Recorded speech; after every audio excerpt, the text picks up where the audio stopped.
Hello students, कैसे हैं आप सभी लोग। Welcome to my channel focus classes. My name is Shivani Pachauri और जैसे कि आप सभी लोग जानते हैं, मैं आपको क्लास 9th की साइंस का बायोलॉजी का chapter the fundamental unit of life पढ़ा रही हूं, जिसमें आपको कुछ टॉपिक्स क्लियर पहले करा चुकी हूं, जैसे cell membrane, cell wall, nucleus, और आज जो मैं स्टार्ट करा रही हूँ दैट इज साइटोप्लाज्म। ओके, तो साइटोप्लाज्म है क्या। साइटोप्लाज्म जैसे कि मैं आपको काफ़ी बार बता चुकी हूँ, साइटोप्लाज्म जो लिक्विड सब्सटेंस होता है सेल का, उसे बोलते हैं हम cytoplasm. Okay, so now cytoplasm present between cell membrane and nuclear membrane. ये कहाँ प्रेजेंट होता है, सेल मेम्ब्रेन और न्यूक्लियर मेम्ब्रेन। मतलब ये है आपकी एक सेल। ओके, सेल के अंदर आपके बहुत सारे सेल ऑर्गेनल्स प्रेजेंट होंगे, जो मैं आपको आगे बताऊंगी क्या होते हैं। तो ये है आपकी सेल। सेल के अंदर मैं आपको बता चुकी हूँ अभी तक न्यूक्लियस। सेल मेम्ब्रेन मैंने आपको बताया था, सेल की जो बाउंड्री होती है इसे बोलते हैं हम सेल मेम्ब्रेन। मैं शॉर्ट में लिख रही हूँ CM, यानी कि सेल मेम्ब्रेन। फिर है आपका न्यूक्लियस। न्यूक्लियस की जो बाउंड्री होती है इसे बोलते हैं हम न्यूक्लियर मेम्ब्रेन। इसे शॉर्ट में लिख रही हूँ मैं NM। ओके, अब इसके बीच में जो भी सब्सटेंस प्रेजेंट है, ये जो फ्लूइड प्रेजेंट है, लिक्विड सब्सटेंस प्रेजेंट है, इसे बोलते हैं हम cytoplasm. It is known as cytoplasm. Okay, अब साइटोप्लाज्म क्या होता है, कहाँ प्रेजेंट होता है। जैसे मैंने आपको फर्स्ट पॉइंट में इसकी लोकेशन बताई है कि कहाँ प्रेजेंट होता है। It is present between cell membrane and nuclear membrane. ये क्या आपकी सेल मेम्ब्रेन, ये है आपकी न्यूक्लियर मेम्ब्रेन। इन दोनों के बीच में जो प्रेजेंट है इसे मैंने बोला साइटोप्लाज्म। होता क्या है, ये ग्राउंड सब्सटेंस होता है। It is a ground substance. फिर इसके बाद आता है आपका एक और टर्म है cytosol. What is cytosol. Cytosol is a aqueous substance, aqueous part of cytoplasm. It is a aqueous part of cytoplasm. ये क्या है, एक्वस पार्ट है किसका, साइटोप्लाज्म का। और यहाँ पर क्या होता है, cell organelles. Cell organelles are present in cytoplasm. जो सेल के ऑर्गेनल होते हैं वो आपके कहाँ प्रेजेंट होते हैं, साइटोसोल के अंदर प्रेजेंट होते हैं। और साइटोसोल क्या है आपका, एक्वस पार्ट है। अब आपका सेल ऑर्गेनल क्या होता है, what is cell organelles. It is membrane bound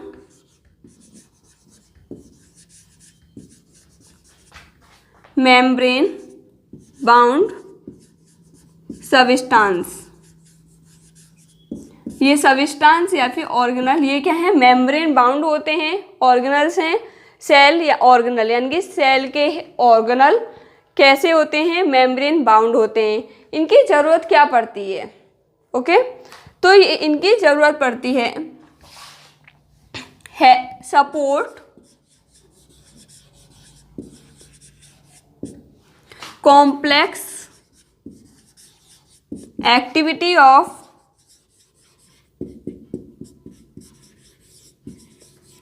cytosol या फिर साइटोप्लाज्म। दैट इज साइटोसोल बोल सकते हैं या साइटोप्लाज्म बोल सकते हैं, ठीक है। तो यहाँ पे बेस्ट मोस्ट सुटेबल होगा आपका साइटोप्लाज्म।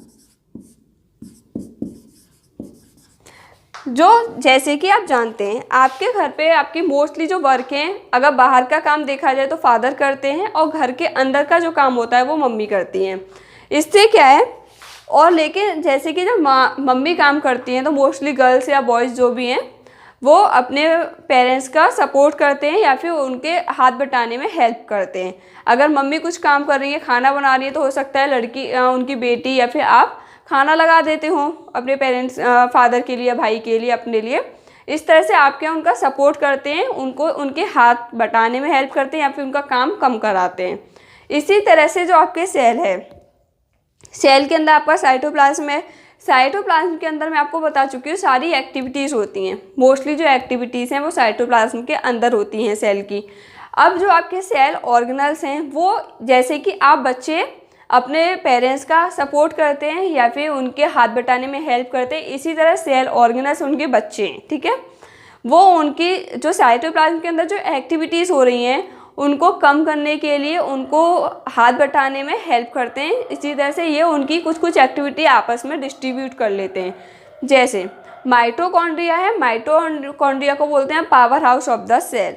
क्यों? क्योंकि यहाँ पर क्या होता है, खाना बनता है, एक तरह से यहाँ पे एनर्जी बनती है। तो वो कौन कर रहा है? जैसे पावर हाउस एनर्जी क्या है? एटीपी है। एटीपी क्या? करेंसी है, ठीक है, एनर्जी की। तो हमारे घर पे करेंसी कमाने का काम कौन करता है? मोस्टली हम इंडियंस हैं, हमारे घर में फादर ही जॉब वगैरह करते हैं, तो हमारे फादर करते हैं। इसी तरह वहाँ पे कौन करता है? माइटोकॉन्ड्रिया करता है, ठीक है। अब है आपका क्लोरोप्लास्ट। प्लांट में आपके क्लोरोप्लास्ट या प्लास्टिड प्रेजेंट होते हैं, वो फोटोसिंथेसिस में हेल्प करेंगे, ठीक है। और वो भी एटीपी में भी हेल्प करते हैं, ठीक है। अब इसके बाद आते हैं आपका लाइसोसोम है, वो डाइजेस्ट करते हैं एंजाइम्स को। एंजाइम्स का ज़्यादातर जो सिंथेसिस होता है वो वहाँ हो रहा है। इसी तरह से जितने भी आपके सेल ऑर्गेनल्स हैं वो अलग अलग फंक्शंस करते हैं, अलग अलग प्रोग्रामिंग करते हैं, किसकी हेल्प के लिए? साइटोप्लाज्म की। So they support complex activity of cytoplasm. Okay, first है ये क्या है? मेम्ब्रेन बाउंड सब्सटेंस है। सेकेंड पार्ट है इसका, ये क्या करते हैं? हेल्प करते हैं साइटोप्लाज्म की एक्टिविटीज़ को कम करने के लिए या फिर उनके प्रोग्राम के लिए। अब ये जो होते हैं सेल ऑर्गेनल्स, दो तरह के होते हैं। फर्स्ट है आपका डबल मेम्ब्रेन, मैंने आपको बोला ये मेम्ब्रेन बाउंड है। फर्स्ट है आपका double membrane bound. Double membrane bound में कौन आता है आपका? माइटोकॉन्ड्रिया, ये दोनों ही टर्म याद रखना कि सिंगल मेम्ब्रेन कौन से होते हैं और डबल मेम्ब्रेन कौन से होते हैं, और प्लास्टिड, क्योंकि बहुत इंपॉर्टेंट है। जैसे मैं आपको पहले ही बता चुकी हूँ, मैं सिर्फ सब्जेक्टिव ही नहीं ऑब्जेक्टिव एग्जाम के पर्पज से भी तैयारी कराती हूँ, तो आप ज़रूर लिखें। और ये वाला टर्म आपके ऑब्जेक्टिव के अकॉर्डिंग इम्पोर्टेंट है। और सिंगल मेम्ब्रेन होते हैं आपके, 1 मिनट,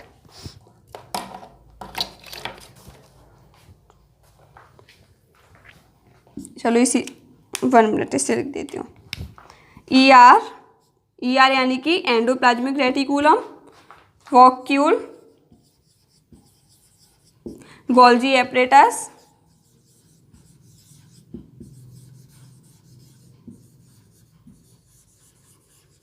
फिर आता है आपका ER, गोल्जी, वॉक्यूल, और फिर आता है आपका लाइसोसोम। ये सब कैसे हैं? Single membrane bound. कैसे हैं? Single membrane bound. और डबल मेम्ब्रेन है आपके माइटोकॉन्ड्रिया और प्लास्टिड। जब मैं आपको इनके बारे में पढ़ाऊंगी तब मैं आपको इनका स्ट्रक्चर भी दिखाऊंगी किस तरह से होते हैं। फिर इसके बाद आता है आपका डबल मेम्ब्रेन हो गया, सिंगल मेम्ब्रेन हो गया। अब इसके बाद आते हैं जिन पर कोई भी मेम्ब्रेन प्रेजेंट नहीं होती, मेम्ब्रेन लेस या not membrane bound. Not membrane bound ये कौन होता है? सेंट्रियोल आपकी न्यूक्लियस के अंदर प्रेजेंट होता है। बस इसको आप याद रखना है, इसके बारे में भी आपको ज़्यादा नहीं पढ़ाया जाएगा। तो सेंट्रियोल जो होता है वो मेम्ब्रेन लेस होता है। और सेकंड है आपका राइबोसोम, इस पर भी कोई भी मेम्ब्रेन आपकी प्रेजेंट नहीं होती है। ओके, अब इसके बाद आपका आता है सेल ऑर्गेनल्स। आपको समझ में आ गया साइटोप्लाज्म क्या था? न्यूक्लियर मेम्ब्रेन और सेल मेम्ब्रेन के बीच में जो पार्ट या फिर जो लिक्विड सब्सटेंस प्रेजेंट था, इसे हमने बोला साइटोप्लाज्म। इसमें आपका होता है साइटोसोल। तो what is cytosol? Cytosol is the aqueous part of cytoplasm in which cell organelles are present. And what is cell organelle? Cell organelles are membrane bound substance. और एक इनका फंक्शन क्या होता है? Support in complex activity of cytoplasm. इसके बाद मैंने आपको पूछा डबल, ये कैसे मेम्ब्रेन बाउंड है? तो डबल मेम्ब्रेन में मैंने आपको बताया माइटोकॉन्ड्रिया एंड क्लोरोप्लास्ट, और सिंगल मेम्ब्रेन में मैंने आपको बताया vacuole, Golgi apparatus, endoplasmic reticulum, और क्या बताया? लाइसोसोम। इसके बाद मैंने बताया मेम्ब्रेन लेस या विदाउट मेम्ब्रेन, तो इसमें क्या है? सेंट्रियोल है और राइबोसोम है। अब इसके बाद न्यूक्लियस के तुरंत बाद जो स्टार्ट होता है वो होता है आपका एंडोप्लाज्मिक रेटिकुलम। तो अभी मैं आपको स्टार्ट करा रही हूँ ER मेम्ब्रेन। ओके, तो इसके बाद मैं आपको बताती हूँ एंडोप्लाज्मिक रेटिकुलम। आज का ये टॉपिक है एंडोप्लाज्मिक रेटिकुलम। एंडोप्लाज्मिक रेटिकुलम जो डिस्कवर किया था वो थे आपके scientist Porter discovered endoplasmic reticulum. Okay, इसके बाद एंडोप्लाज्मिक रेटिकुलम होती कहाँ है, इसकी लोकेशन कहाँ है? तो जैसे कि मैंने आपको बताया, 1 मिनट,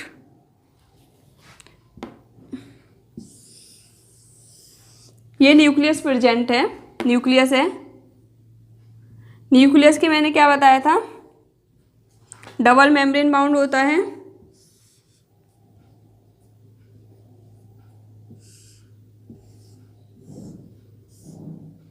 इस तरह से होता है। इनके बीच में मैंने आपको बताया था क्या प्रेजेंट होता है, न्यूक्लियर पोर प्रेजेंट होते हैं। ओके, सो न्यूक्लियर पोर प्रेजेंट है ये, और अंदर क्या है आपका, ये पूरा न्यूक्लियस है। न्यूक्लियस के ही आउटर मेम्ब्रेन से कंटिन्यूअसली इसका स्टार्ट होता है फॉर्मेशन।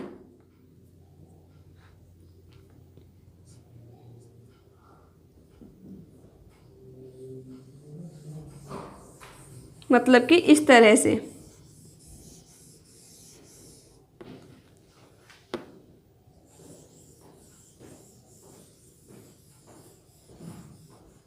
यहाँ पर क्या प्रेजेंट है आपका, एंडोप्लाज्मिक रेटिकुलम।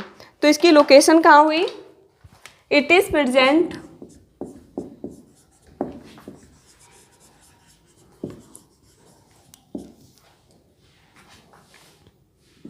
सेल में, मतलब इसकी जो वन साइड है, इट्स, एक मिनट, one side attached to outer part of nuclear membrane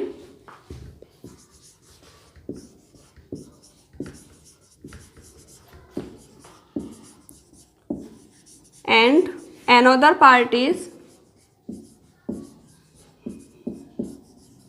या फिर another side attached to cell membrane. एक कहाँ प्रेजेंट है आपका, आउटर न्यूक्लियस के आउटर मेम्ब्रेन के पास से स्टार्ट हुआ है। ये क्या है, आउटर मेम्ब्रेन है, और इसके अंदर क्या होती है, इनर मेम्ब्रेन है। तो ये कहाँ पे स्टार्ट है, न्यूक्लियर मेम्ब्रेन के आउटर साइड से, और इसका जो एक पॉइंट होता है वो कहाँ अटैच होता है, सेल मेम्ब्रेन के साइड पर। जैसे कि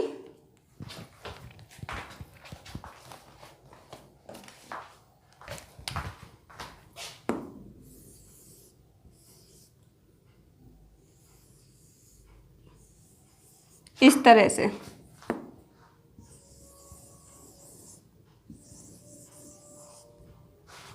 एक आपका आउटर मेम्ब्रेन हो गया न्यूक्लियस से, और एक हो गया आपके सेल मेम्ब्रेन से, ठीक है। तो इसकी क्या है, लोकेशन है। अब इसके बाद इसके पार्ट्स कौन कौन से होते हैं, तो इसके 3 फॉर्म में होता है। एक होता है ट्यूब्यूल्स की में, एक होता है सिस्टर्ने, और एक होता है वेसिकल्स। तो जो ट्यूब्यूल्स के मतलब से ही आप समझ रहे हैं, ट्यूब्यूल्स का मतलब होता है ट्यूब फॉर्म में, जैसे ट्यूब होता है इस तरह से। तो ट्यूब्यूल्स यानी कि लॉन्ग होगा, सिस्टर्ने यानी कि क्लोज होगा, और यहाँ पर क्या फ्लूइड जो है, एक लिक्विड, मतलब लिक्विड सब्सटेंस या फ्लूइड वहाँ पे फिल्ड होगा। थर्ड है vesicles, vesicle oblong bag like shape में होगा। इसका लोकेशन समझ में आ गया, ये क्या है, इसकी लोकेशन है। ये इसकी तीनों फॉर्म हो गई, और किसने डिस्कवर किया, पॉर्टर नाम के एक साइंटिस्ट थे, उन्होंने। अब इसके बाद आता है इसके 2 कंपोनेंट होते हैं, कंपोनेंट ऑफ ER। इसके 2 कंपोनेंट हैं, एक है आपका RER और एक है SER। इसकी फुल फॉर्म होगी smooth endoplasmic reticulum.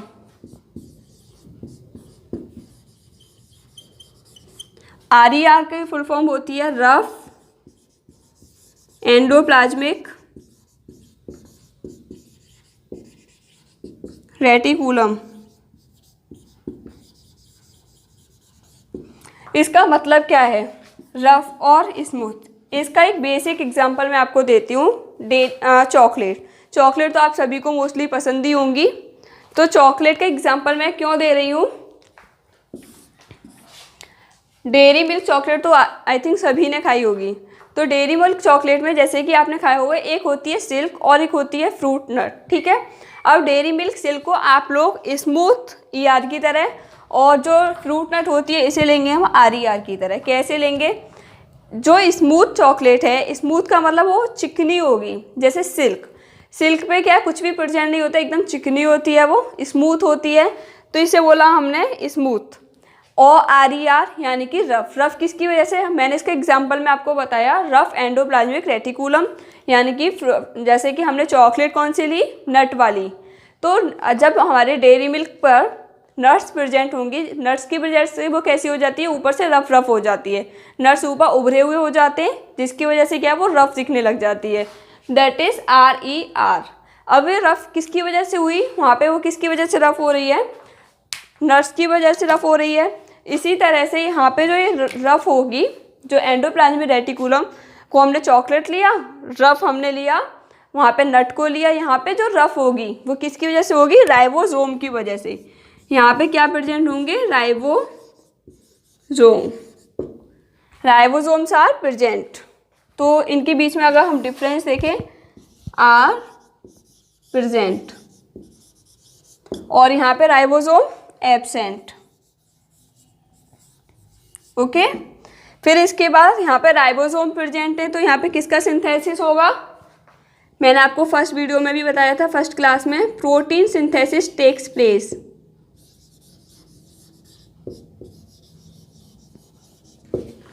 Protein synthesis takes place, और यहाँ पे प्रोटीन सिंथेसिस नहीं होगा, not takes place, okay.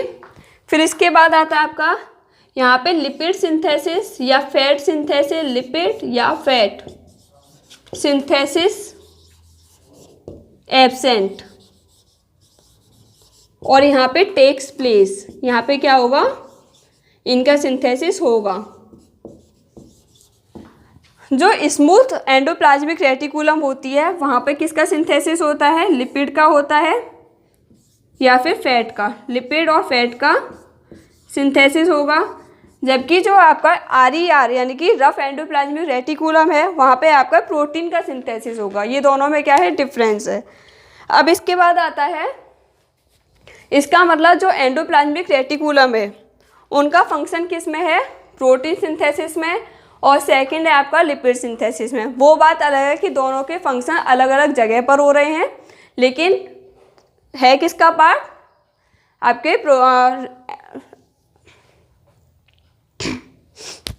Endoplasmic reticulum के पार्ट हैं दोनों, ठीक है। अब इसके बाद ये और किस में हेल्प करता है, लिपिड सिंथेसिस में हेल्प कर रहा है, प्रोटीन सिंथेसिस में हेल्प कर रहा है, और ये जो हमारी मेम्ब्रेन में, तो उसमें मैंने आपको लिपिड बताया था जब प्लाज्मा मेम्ब्रेन पढ़ाई थी, जो फॉस्फोलिपिड्स होते हैं वो लिपिड हैं। तो ये जो लिपिड सिंथेसिस कहाँ पे हुआ, आपका एंडोप्लाज्मिक रेटिकुलम में हो रहा है। तो एक तरह से वो कहाँ पे भी हेल्प कर रहे हैं, प्लाज्मा मेम्ब्रेन के सिंथेसिस में या फिर बायोजेनेसिस में भी हेल्प करते हैं, ओके। तो ये तीन इसके फंक्शन हो गए, इसका स्ट्रक्चर बता दिया मैंने, साइटोप्लाज्म कंप्लीट हो गया है। अब इसके बाद मैं कल आपको वॉक्यूल कराऊंगी। पहले जो मैं स्ट्रक्चर लूँगी, मैंने आपको अभी बताया था सिंगल मेम्ब्रेन और डबल मेम्ब्रेन, तो मैंने आज सिंगल मेम्ब्रेन स्टार्ट कराए हैं, तो कल मैं आपको वॉक्यूल कंप्लीट कराऊंगी। तो thank you so much for watching my video and please like share and subscribe. Thank you.